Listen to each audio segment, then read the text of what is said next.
everybody's saying taxes in the future are going to be higher than they are now. So Yeah. if you take a 1031 exchange now, you're deferring the taxes that you would pay now to a higher rate. future period that could potentially be higher rate. This is Las Vegas Real Estate Now with local real estate expert Harvey Blankfeld. Okay, let's talk a little bit about rental and real estate taxation a little bit. So you've got the issue of capital gains versus ordinary income. So when you're selling a rental property, now when you're selling your own property, there's some protection, Right. There's a personal residence exclusion that you can utilize. If you're married, it's $500,000. If you're single, or like sometimes like if you're a widow, right, and your husband passed away or your wife passed away, and then you sell the house later, then it's only $250. $250, gotcha. Yeah, so it's $250 per person. Right.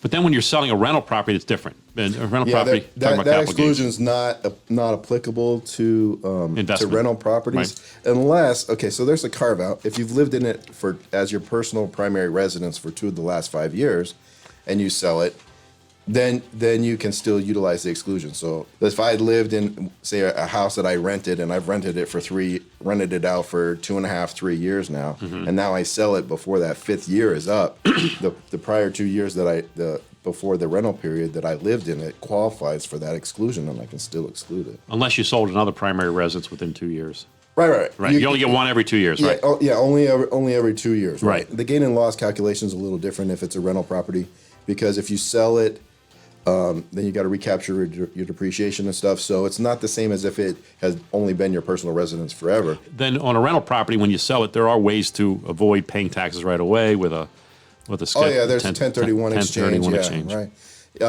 And even in the current environment, using a 1031 exchange is still advisable. But obviously, it depends on the time horizon too. But they think that taxes in the future, everybody's saying taxes in the future are going to be higher than they are now. So if you take a 1031 exchange now, you're deferring the taxes that you would pay now to a higher rate, future period that could potentially be higher rate. So you have to make that evaluation. But if you're gonna be able to hold on to the property forever, and then you're gonna pass it on to your kids, well, when you pass away, your estate will have that step up in basis that you can get, right, and then it'll be fair market value, and then the 1031 exchange basis will evaporate, and Gotcha. You'll have the fair market value at the date of your death. Gotcha. Okay. So if you want to do that, nobody listen, wants to do that because they have to die, but right, yeah. But it's certainly an estate planning aspect. You've been listening to Las Vegas Real Estate Now. If you ever have a question about real estate or any of the other topics we cover, just call me off air or text me at 702-203-1165. You can also check us out on the web